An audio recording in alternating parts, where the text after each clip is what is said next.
that something when you came into the program you were pretty comfortable with doing? I mean, is that a strength that the staff saw in you by the reason they recruited you?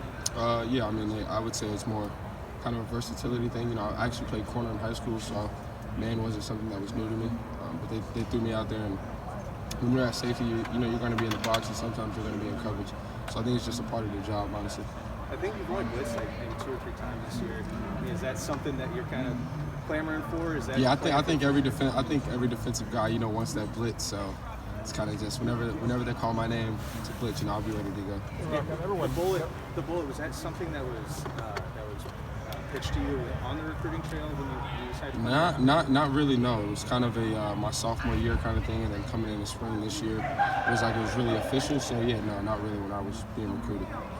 Surprised people are still calling you Ronnie. Did you have to look around like that? Yeah. We all know what's coming up next 6 weeks.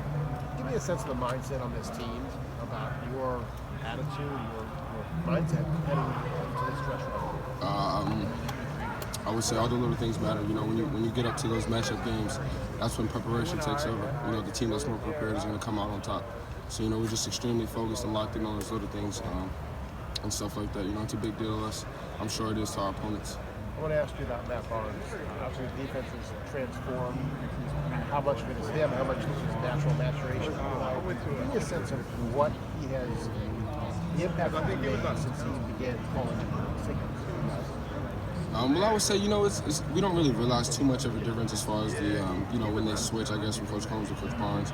But, you know, he does a great job of, you know, being vocal on the sideline with us, whether that's we come back after a drive, you know, he's coaching us up on one thing, or he's telling us what we should have did, or just things like that. So, you know, just him being vocal on the sideline with us and just having a clear communication with the whole defense has just been really helpful. What stands out about him as a coach? Is there something that's different to about me, him? I think he's a great teacher. You know, he does a great job of teaching things. You know, if one player doesn't get it this way, you know, he's more than willing to explain it another way to another guy, and then he'll get it. So I would say one thing that stands out to me is just his ability to teach things to guys and help guys understand it. Last year, you took care of Indiana. They never quit, and they made the score probably closer than it should have been. But they got a lot of publicity for it. Then Big Ten changed the rules to let Ohio State join the Big Ten championship game, and obviously rightly so. But it seemed like, do you have anything for that team? Do you think you owe them something for all the stuff that Yeah, happened? for sure. You know, it's a Big Ten matchup at the end of the day, but yeah, definitely, you know, we owe them something. You know, we're excited for it. I'm sure they are too. How much was last year's game brought up the last couple of weeks? We've kind of been focusing on this much, but you know, the guys, you know, especially the guys who were here last year and on that sideline, we know what it was like. We know how it felt. You know, we came out on top, but we also saw how many yards they threw for us. So, you know, it's a little chip on our shoulder. We're excited for it. How did it feel? It did not feel good. Simple as that. It did not feel good. Did it feel like a win, or it almost feel like? It's that kind of in between. You know, you came out on top, but then you look at the stats and it's a whole different story. What do you think you've learned about this game from playing position and playing this year? Can you repeat that? What do you think that you've learned about the game or your game you didn't know that you had in you about playing the bullet position as opposed to what you played before? That's a great question. Honestly, I would say, you know, with me playing a lot of corner in high school and stuff like that, just my ability to find the ball in the run game and stuff like that, and that's something I also want to improve on as well. But just reading those fits and seeing what the O-line is doing and reading my tails and stuff like that is something that I would say I've improved on, you know, since I've started. And it's something I take pride in. I want to keep on improving on. Is it the vantage point, your spot on the field, or what is it? I can't really hear you. Is it the vantage point, your spot on the field, being able to see that? Or what is it? I would say at times, you know, I'm kind of that unblocked guy who's I'm being counted on to make that play because I'm unblocked. So yeah, kind of, you know, I'm to the boundary. If I'm in the second half, I kind of get a better angle on things. So yeah, that does help. Ronnie, it seems like, you know, you guys, you're scheming up a little bit different here the last few games now that Matt's kind of taking over the play calling. You guys are lining up a little bit more too high, and then maybe you're changing look, you know, at the last second. Does that seem to kind of create a little bit more comfortability for you lining up that way instead of, you know, lining up immediately closer down to the line of scrimmage? Well, I would say that's really just, you know, to throw the offense off and stuff like that. I think it's good for us to, you know, just switch it up, give the quarterback and the OC a different look on what we're doing. We just kind of want to make it hard for that decision maker when he's getting ready to make his call, whether that's we're in a 2 high or we're rotating down to 1 high, stuff like that. Well, 4 straight games, 4 straight 6-6s. According to my research, I went all the way back to 1960. Never did I see any team in Ohio State history ever have 4 straight games I did not know that. What's been your I mean, that has to be something to do with your guys' success these last 4 games.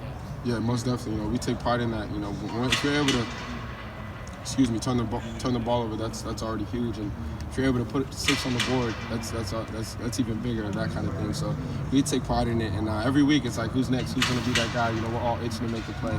But whenever someone does, we're all excited for them. Are you a little surprised though about this streak, Ronnie? I mean, no, we got really we got some freak athletes. And, you know, when they get their hands on the ball, you know, they're showing what they can do with it. So I'm not surprised at all. Who's next this week? We're gonna see. Ronnie, there's a bunch of guys on your defense that are getting nationally recognized. Do you feel like you belong in that same category? Maybe a little upset or anything that you're not getting nationally recognized? Me personally, you know, I talk to my parents about this a lot, but I'm not really a huge media guy. You know, I know it sounds like maybe cliche or whatever, but you know, I'm really just a team guy, so I don't pay too much to the national media or stuff like that. You know, I'm really focused on winning games and stuff like that here. Not a big media guy. You're talking to the media, right? I know. See, they asked me to do it, and so I do it. But yeah, I don't really look too far into it as far as rankings. I'll put it that way. You like the local media. Pardon me? You like the local media. Yeah, I'll give you guys one. You guys got it. Are your parents annoyed about it? No, I wouldn't say that either. How important to you is your versatility? Like in terms of your game and the way you look at your game, being able to do different things, how important is that? I think it's huge because at times we're going to be required to do one thing, and then at times we're going to be required to do something completely different, whether that's guarding the number 2 slot man-to-man 10 yards off, or I'm falling into the B gap from 5-6 yards off, and then I got to make a tackle and stuff like that. So I just think being able to do that only helps my game. And given the way the season's gone and the way you guys have adjusted things, how important do you think that's been to the Ohio State defense, that you could switch from a bullet to a safety to covering guy, you know, doing some different things? How important is that for this defense and kind of the transition you've gone through? I think it's huge, just being able to, you know, get the job done or answer to your coach if you ask you to do something, you go out there and complete. I think that's huge. You know, it's a great feeling for me personally, and I know for the other guys as well. So just for them being able to act on me and I'm able to get the job done is huge. How different do you guys feel on defense? Just confidence level, that kind of thing. Definitely rising. You know, I would say we got some momentum, but you know, we know, our coaches know, the people in this facility know we still haven't played our best game yet. So you know, we're still reaching to get that, and we're just excited for these next few games to come up this stretch that we're about to go on. Yeah, I mean, you play 3 top 10 teams. For sure, yeah, it's huge. It's Big Ten ball for you right now. Ronnie, can you describe the practice and preparation habits of this team right now at this point? Do you like details and effort. Details and effort and technique. You know, those are the things our coaches drill. And when you're playing matchup games, those are the things that are going to help you win it. You know, talent isn't going to be able to take you when you're playing talent, when the talent's matched up. So you know, you just got to do those little things right and prepare the best. You know, a couple weeks ago when Texas A&M upset Alabama, Jimbo Fisher, their coach, he said he wanted his team to feel good about the victory. He wanted them to feel a lot better, even better about the way they prepared, you know, for the game. Yeah, they just huge. went out and y'all had that same kind of approach. I mean, Yes, I'm pretty sure a lot of the you know, teams in general, whether that's college or NFL, you know, those Tuesdays and Wednesdays or those practices earlier in the week where you're actually putting the work in, testing out those schemes. If you can feel good about those practices, the rest will take care of itself. Has this season for you evolved like you thought it was going to be, or and I'm talking about the way they're playing? Did you see this coming? Yes, like you said, when we talked about it. 1 minute. Yeah, when we talked about it in the spring, and me and Coach Barnes, you know, had a little deeper meetings about the position. This is kind of what I pictured it being. Yeah, and but then past that, I mean, we're starting to see guys kind of shoot in this defense. You know what I mean? Aggressively play. Mm-hmm. Like Steel Chambers, He was a running back balling 6 right months now. ago. You know, Yeah. but what is the sense of right now? Do y'all feel more aggressive as a group? How would you describe it? I would definitely say guys are getting more comfortable. And we came in earlier in the beginning of the year. Not too many guys had a lot of experience out there, including myself. So you know, we get those few games under our belt. You know, it's kind of, I wouldn't say easier, but it's definitely, you know, we get more comfortable out there. We see things that we've seen, you know, last week or the week before. So it's easier to make plays. Have you increased your goals as the season has gone on because you had this goal? Or have you had the same goals from the outside? Pardon me? Have you had the same goals from the outside, or because you've gotten so much playing time, have you started to maybe increase? It's been kind of a mixture of both. You know, I definitely just want to go out there and put the best foot forward, you know, do as much as I can. But yeah, it definitely has increased as the season goes on. Yeah. Like right now, you're on pace to be the first 100 tackle guy at Ohio State since I think 2016. Is that something? Yeah, definitely. I definitely want to accomplish that for sure. Yeah. Yeah, you seem to end up in, as I've described it, in radio and TV, you seem to end up in the frame at the end of almost every play. You know what I mean? The video, if you're not in the middle of it and stuff. Where does that come from, right? I would definitely say it's just kind of the silver bullet defense. We want 11 hands to the ball at the end of every play. So that's what I'm trying to do. My number's called when I'm out there. I'm just going out there to make the play. Yeah, but you just started doing that when you showed up at Ohio State, did you? I mean, No, I mean, I did it in high school. It definitely started at a young age, but it's definitely been instilled in me, I would say definitely from a young age. But it's definitely how we do things at Ohio State. You know, I looked at the guys before me. That's just how they play, especially at that position. You know, you just got to go 46 at a beat. yeah. What do you see coming from Indiana on Saturday? They seem to be sending mixed signals almost offensively right now, and they seem to be actually struggling a little bit. You know, just trying to find their way a little bit. What do you anticipate from them? I anticipate a lot of down the field throws. They have some good receiver threats. I'm not sure who's going to be their quarterback. We're expecting 14, but who knows? We're also expecting Penix to be back. I'm sure he probably will be back for that one. We're expecting a lot of different things. You know, we've watched film. We've set up some good game plans, and we're excited for them. Ronnie, do you think that this having the bye week right in the middle, the meat of the season?